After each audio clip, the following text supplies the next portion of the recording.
My name is Manoah Esipisu. I am High Commissioner of Kenya to the United Kingdom for not too long, though. I've had 5.5 years of work here, service. Very fascinating, very intriguing, very uplifting, and very fulfilling. A normal term for an ambassador is 4 years. Those 4 years came and went in 2022, and President Ruto asked me to stay for another extended period, which is now coming to an end. We've had a lot of things to do. One, we worked to restructure our relationship with the UK, agreed a strategic partnership agreement premised on 5 pillars, which gave structure to the work we do here.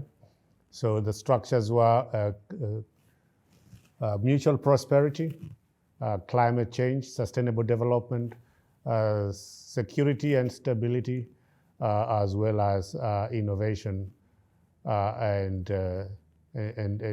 youth. That's allowed us to look at the work we do more strategically, to have measurable targets, and to deliver on those. So that would be one of the things that I'm very proud about. I'm proud about negotiating the Post-Brexit trade agreement between the UK and Kenya.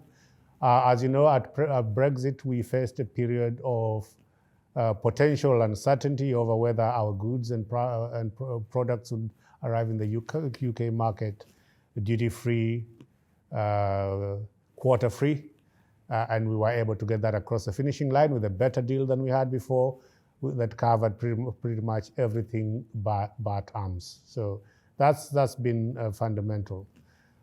We also worked on improving customer care, customer service.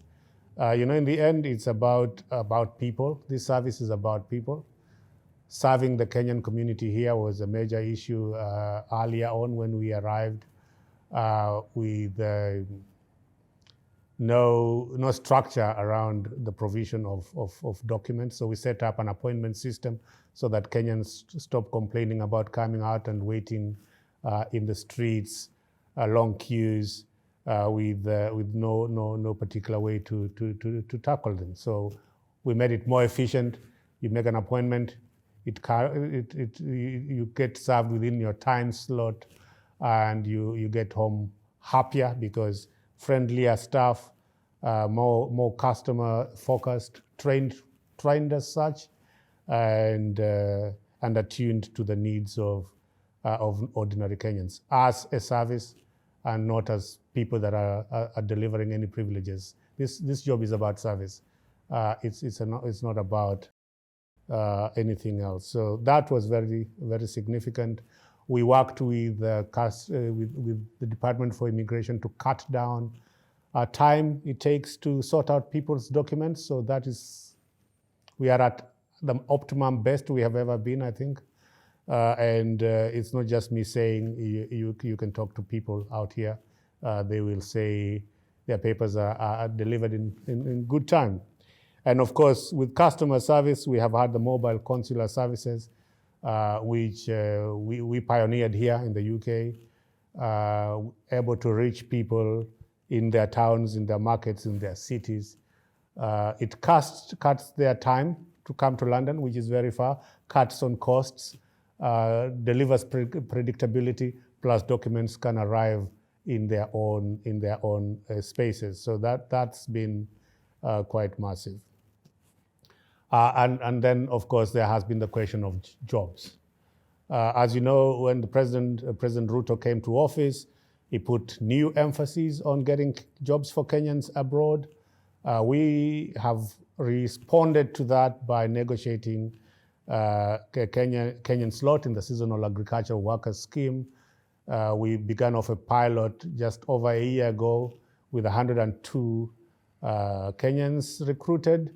But the last recruitment has brought those numbers to 1,130. So that is a place of particular delight for me, because this is taking instructions from the appointing authority, and in a year being able to show him that, look, this is what we can do with this type of direction. So that's been massive for us. In hospitality, in Jersey, in Ganze, in the Channel Islands, 500 Kenyans in the last 5 years. So we can truly say delivering on that value for getting Kenyans jobs abroad. And of course, everyone does remember that we negotiated a special agreement with the UK for healthcare professionals to come here, nurses, and other healthcare professionals. So that's also something that we are particularly proud of. With nurses, progress wasn't as fast as we envisaged should. A few hundred people have been recruited. They could be in their thousands, and we hope that it gets there. But Nairobi needed to publish guidelines that say that walk you through what you are supposed to do to get a job. So from this is the day I apply to being delivered into a hospital in London, this is the process that it will take. Those guidelines have now been published by the Ministry of Health. So we expect to see the flow to be steady but fast as we move to the targets that we set for ourselves. As you know, the nurses space, there's a shortage of up to 60,000 nurses in the NHS system. Kenya has dozens of thousands of nurses that are trained but not employed. So hopefully we can start to move the numbers that we require into this space. Mobile consular services, that's really just been amazing. And an amazing innovation, both by the departments concerned in Kenya, so the Department for Immigration Services, as well as the Diaspora State Department in Foreign Affairs. As you recall, everyone anywhere in the UK who wanted these services would have to come to London. If you're flying from Jersey, the air ticket costs you 300 to 500 pounds.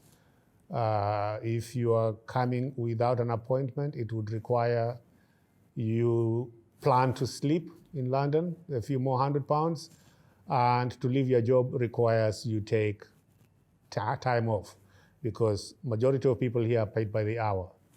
So this type of sacrifice, shall I say, costs you 1,000 to 2,000 pounds easily. And if we fly to Jersey, as we have done, the services are coming to you.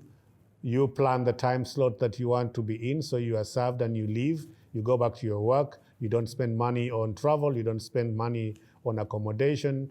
And our response time is just much faster. So I think this has been the biggest innovation in terms of consular services.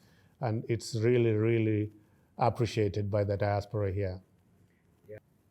Well, Chatham House in December said that Kenya was the most important relationship with the UK in sub-Saharan Africa at the present time. So I like to think we are at the top, and that this High Commission, working with everyone else in capital, with our leadership, with the President, with the Foreign Affairs team, have made this happen. And that as interlocutors, we have really done our job the best we can to deliver that type of result.